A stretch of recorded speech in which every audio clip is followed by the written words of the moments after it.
Jammu Kashmir constable exam की अगर हम बात करें तो यहाँ पे हमने अभी तक 3 से 4 जो सेक्शनल मॉक टेस्ट थे मैथमेटिक्स के अपलोड कर दिए हैं और 2 क्लासेस जो थी मॉक टेस्ट की हमने sectional Jammu Kashmir general knowledge की अपलोड कर दी हैं। तो आज हमारी फर्स्ट क्लास यहाँ पे मॉक टेस्ट रहने वाला है रीजनिंग एबिलिटी का।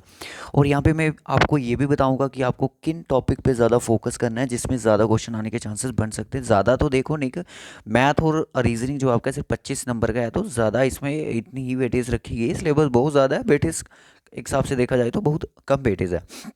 क्वेश्चंस अगर देखे जाएँ तो 10 क्वेश्चन हमने यहाँ पे रीजनिंग के रखे हैं। हो सकता है एग्जाम में आपको 10 देखने को मिले, 12 भी मिल सकते हैं, 13 भी मिल सकते हैं। बस इसकी रेंज में ही क्वेश्चन आपको देखने को मिलेंगे रीजनिंग के। तो लास्ट में अपना स्कोर ज़रूर बताना रीजनिंग एबिलिटी का। और कुछ नई चीज़ें जो होंगी, जो फ्रेशर स्टूडेंट हैं वो यहाँ पे चीज़ों को देखें कि किस तरह से क्वेश्चन सॉल्व होते हैं। तो वही पैटर्न, वही जो एक तरीका होगा वो एग्ज़ाम में आप अप्लाई कर सकते हो। देखो सबसे पहले यहाँ पे मैं सिलेबस की बात करूँ, देखो ये जो स्टार्टिंग के टॉपिक है ना, number series, letter series, coding, decoding, ये डायरेक्शन सेंटेंस, ये टॉपिक आपको ऐसे मतलब कि करने ही करने हैं, इनको आप स्किप नहीं कर सकते। ठीक है, दूसरे आगे ब्लड रिलेशन, ये जो टॉपिक है ये भी आपको पक्का पढ़ना है। ठीक है, इसकी जितनी भी टाइप्स रहती हैं, कोडिंग, ब्लड रिलेशन, पॉइंटिंग वाली रहती हैं, वो सारी आपको यहाँ पे पढ़नी है। स्टेटमेंट कंक्लूजन भी आपको पढ़ना है, इसमें साइलोगिज्म के बारे में ज़रूर पढ़ना है। ठीक है, लॉजिकल और मेंटल रीजनिंग के बीच में क्या क्या चीज़ें आ सकती हैं, ऑलमोस्ट अगर देखा जाए तो मतलब कि इसमें आपकी सारी रीजनिंग ही ऐड हो जाती है। एनालॉजी पढ़नी पड़ेगी, फिगर वाली टॉपिक जो हम पढ़ते हैं वो पढ़ने पड़ेंगे, ऑड वन आउट पढ़ने पड़ सकते हैं हमें। बाकी ये जो कंसेप्ट है अर्थमेटिक ऑपरेशन का, ये रहता है बोर्ड मास का हमारा। देखो अगर एग्ज़ाम ज़्यादा टफ हुआ तो क्वेश्चन सिक्वेंशियल आउटपुट ट्रेसिंग से आएगा। ये जो टॉपिक है ना रीजनिंग का, इसको फ़िलहाल के लिए आप इसको होल्ड पे रखो। ठीक है, क्यों? क्योंकि ये बैंकिंग का, बैंकिंग में एग्ज़ाम में पूछा जाता है। तो आज तक एसएससी नहीं हुई इस पे, मतलब कि अभी क्वेश्चन नहीं देखने को मिले इस पे प्री एग्ज़ाम है। असर्शन एंड रीजनिंग पे में भी आज तक नहीं पूछा गया जेके एसएसबी द्वारा, हो सकता है पूछ भी लिया जाए। ठीक है, तो इसके बाद लास्ट में हम बात करेंगे, जब हम आपको ये टॉपिक कंप्लीट करवाने के बाद एक अलग से असर्शन और रीजनिंग पे पूरा एक मैराथन करवा देंगे, असर्शन और रीजन्स का क्या रहता है। ठीक है, मैथमेटिकल ऑपरेशन में हम आपको बोर्ड मास के बारे में ही पढ़ाएंगे, ये इस पे क्वेश्चन पक्का आ सकता है आपको। बाकी लॉजिकल मेंटल में अगर आप और क्या चीज़ें पढ़ते हो, एक्स्ट्रा जो पढ़ते हो, बस वही चीज़ें आती हैं। सो क्लास का फर्स्ट क्वेश्चन आज, find the next in the given series C G K D H L E I M F G N G Q. अगर इसकी बात करें क्वेश्चन की, तो ये जो क्वेश्चन है आपका कहाँ से बन रहा है, लेटर सीरीज से क्वेश्चन बन रहा है। तो बताइएगा कि नेक्स्ट टर्म क्या होने वाली है यहाँ पे। देखो लेटर सीरीज वीडियो को पास कर सकते हैं आप। देखो सी से पहले देखना है कि डी किस तरह से बनता है। तो सी के बाद ऑब्वियसली डी आते हैं, डी के बाद ई आएगा, ई के बाद एफ आएगा, एफ के बाद कौन आएगा, जी आएगा, तो जी के बाद कौन आएगा, एच आएगा। ठीक है, उसके बाद जी के बाद क्या आता है, एफ जी एच आई जे के। इसका मतलब ये थोड़ी एक सिंपल चल रही है, K L M N O P, तो एच एल पी यहाँ पे मेरा बन रहा है। ठीक है, तो एच एल पी कौन सा ऑप्शन हो गया, ऑप्शन सी हो गया यहाँ पे, सी। ठीक है, ये लेटर सीरीज का क्वेश्चन था आपके लिए।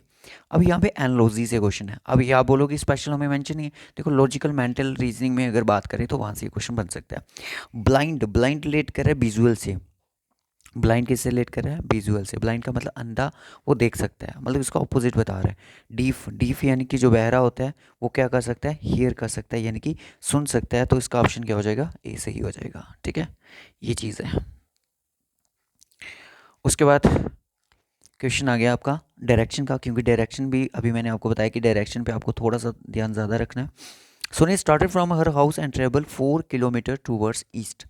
ईस्ट की तरफ वो मूव करती है। वीडियो को पास कर लो अगर आपको खुद क्वेश्चन ये सॉल्व करने हैं। जिन्होंने नहीं करने वो देखते रहें। स्टेटमेंट आना सबसे ज़्यादा पहले ज़रूरी है। ईस्ट की तरफ मूव करेगी कितनी, 4 किलोमीटर का डिस्टेंस उसने किस तरफ किया, ईस्ट की तरफ गया। ठीक है, then she turn left, left यानी कि कौन सी साइड हो जाएगा, इसका ऊपर वाली साइड हो जाएगा। ये चलेगी 6 किलोमीटर ऊपर की तरफ। Okay, then she turn right and travel 4 kilometre. Okay, इसने कितना ट्रैवल किया, 4 किलोमीटर किया आपने राइट की तरफ। Now what distance she from starting point. अगर उसके स्टार्टिंग पॉइंट से अगर बात करें तो उसका डिस्टेंस यहाँ पे कितना देखने को मिल रहा है, तो जल्दी से बताओ कितनी दूरी पर अभी ये स्टार्टिंग पॉइंट से। देखो शॉर्टकट तो इसका है नहीं, अगर यहाँ से पॉइंट होता तो मैं पीजीटी लगा सकता था इस पर, पीजीटी तो है नहीं है। तो now at what distance is she from starting point, starting point पे यहाँ था और अभी फाइनल पॉइंट पे ये है। टोटल अगर देखा जाए तो 14 किलोमीटर की दूरी पर इसका स्टार्टिंग पॉइंट है, ठीक है। ऐड कर दो इनको सभी डिस्टेंस को, तो कितना आ गया 14 किलोमीटर। ओके, नेक्स्ट क्वेश्चन देखें। नेक्स्ट क्वेश्चन जो है नंबर सीरीज से है, ये भी आपके सिलेबस में है। 1 से 5, 5 से 21, 57, 121। क्या पैटर्न चल रहा है इसमें? 1 5 2 1 5 7 121। ओके, इसमें देखते हैं, इसमें +4 हो रहा है, इसमें 16 हो रहा है, इसमें 636 हो रहा है, 11 में से 7 के 4 और 64। कहीं ना कहीं ये जो नंबर मुझे दिख रहे हैं ये किसी के स्केयर होते हैं। ये किसका स्केयर होता है भाई? 2 का स्केयर। ये 4 का स्केयर होता है। ये किसका? 6 का स्केयर होता है। और ये किसका स्केयर होता है? 8 का। इसका मतलब आगे कौन आने वाला है? 10 का स्केयर आना है, क्योंकि ये इवन नंबर की स्केयर की सीरीज चल रही है यहाँ पे, ठीक है। इवन नंबर स्केयर की सीरीज चल रही है। इट मीन्स कि यहाँ पे 10 का स्केयर मतलब कहने का मतलब 100। 100 + 121 कितना हो गया? 221 हो गया, ठीक है। सो ऑप्शन हो जाएगा इसका D option. Sudesh ranks 17th from the top and 28th from the bottom. How many students are there in the class? Sudesh मान लो, Sudesh rank 17th from the top, ये टॉप पोजीशन से इसका रैंक यहाँ पे कितना है? 17th पोजीशन पे, ऊपर से, ठीक है। ऊपर से यहाँ के काउंट करते हो तो 17th पे इसका रैंक आता है नीचे की तरफ। अगर इसी को हम बॉटम से अगर काउंट करते हैं, यही प्लेस आपकी कितनी पे है? 28 पोजीशन पे है फ्रॉम दी एंडिंग पॉइंट से। अगर बॉटम से, ये बॉटम आ गया, ये टॉप आ गया। अब हम क्या करेंगे? How many student are in the class, class में टोटल कितने स्टूडेंट हैं? देखो सीधी सी बात है, 28 और 17 को आप क्या कर लो? ऐड कर लो। हमने किया ऐड, कितना हो गया? 35 हो गया। 35 आ गया हमारा आंसर? नहीं जी, बिल्कुल नहीं है, क्योंकि ये 28 और 17 जो है 2 बार काउंट हो चुका है। एक तो एक बार नीचे से काउंट हो चुका है, एक तो ऊपर से काउंट हो चुका है। तो इसमें से क्या करेंगे? एक माइनस कर देंगे, कितना आएगा हमारा? 34। तो 34 स्टूडेंट है इस टोटल क्लास में, ठीक है। चलिए नेक्स्ट क्वेश्चन।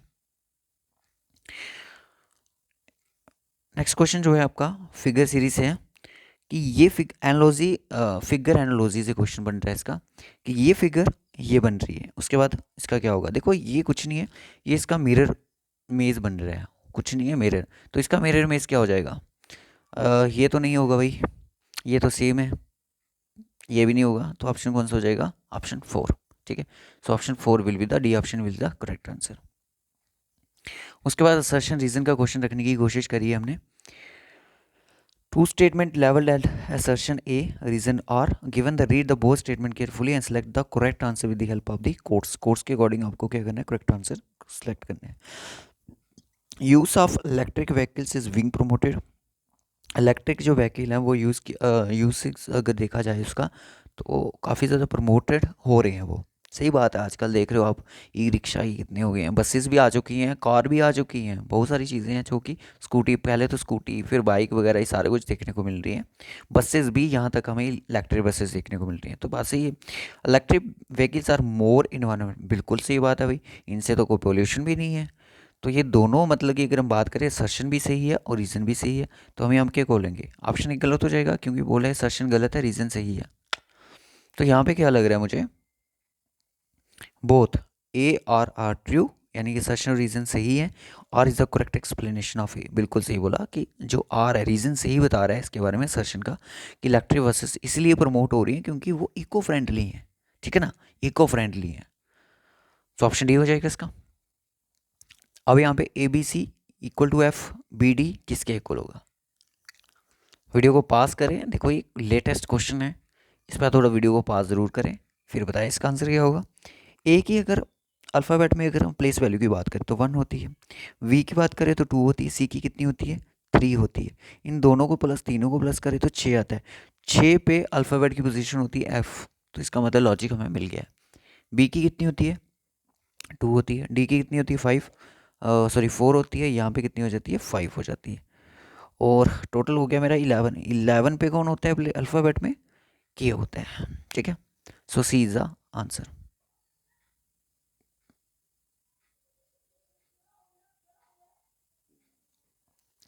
ना बिल्डिंग का कोड आपको दिया गया है 41527596। रिवर का कोड आपको दिया गया है, what will be the code of bridge. Bridge का यहाँ पे कोड क्या रहने वाला है, ब्रिज का कोड यहाँ पे क्या होने वाला है, जल्दी से बताएं। देखो सबसे पहले आपने क्या करना है कि ये जो ब्रिज दिया गया है, क्या इसके जो अल्फ़ाबेट्स हैं क्या ये बिल्डिंग रिवर से निकल रहे हैं, अगर निकल रहे हैं तो कोड निकालने में बहुत आसानी हो जाएगी। जी बिल्कुल निकल रहे हैं, पी भी मिल रहा है, आर भी मिल रहा है, आई भी मिल रहा है, डी भी मिल रहा है, जी भी मिल रहा है और ई भी मिल रहा है। तो बी का सबसे पहले कोड 4 ही है, फिर उसके बाद आर का कोड यहाँ पे क्या है 8 है, आई का कोड यहाँ पे तीसरे नंबर पे यहाँ पे 5 है। तो 485 ऑप्शन कितने हैं भाई, ए बी सी हो सकता है, ठीक है। उसके बाद ई है तो ई वाला ही चेक कर लेते हैं, ज़ीरो होगा लास्ट में, ज़ीरो होगा लास्ट में यानी कि ऑप्शन ये ख़त्म हो गया, ठीक है। तो तीसरे नंबर पे डी देख लेते हैं, डी की वैल्यू क्या हो जाएगी 7। तो यहाँ पे मुझे ऑप्शन डी लग रहा है सही, ठीक है। पूरा निकाल के दिखा देता हूँ मैं आपको, मैंने शॉर्टकट में क्यों निकाला, क्योंकि टाइम बचाना था। बी का 8, आर का कितना हो गया 5 हो गया, आई का कितना हो गया, आई का आता है 5, बी का हो गया मेरा 4, ओके। आर का कितना आ रहा है यहाँ पे 8 आ रहा है, और आई का कितना आ रहा है 5, डी का कितना आएगा 7, जी का 6 और ई का 0। 485760 ऑप्शन डी हो जाएगा सही आंसर, ठीक है। लास्ट क्वेश्चन देख लो आज का जल्दी से, 10 क्वेश्चन ही मैंने आपको बोला था 10 क्वेश्चन ही रखे हैं।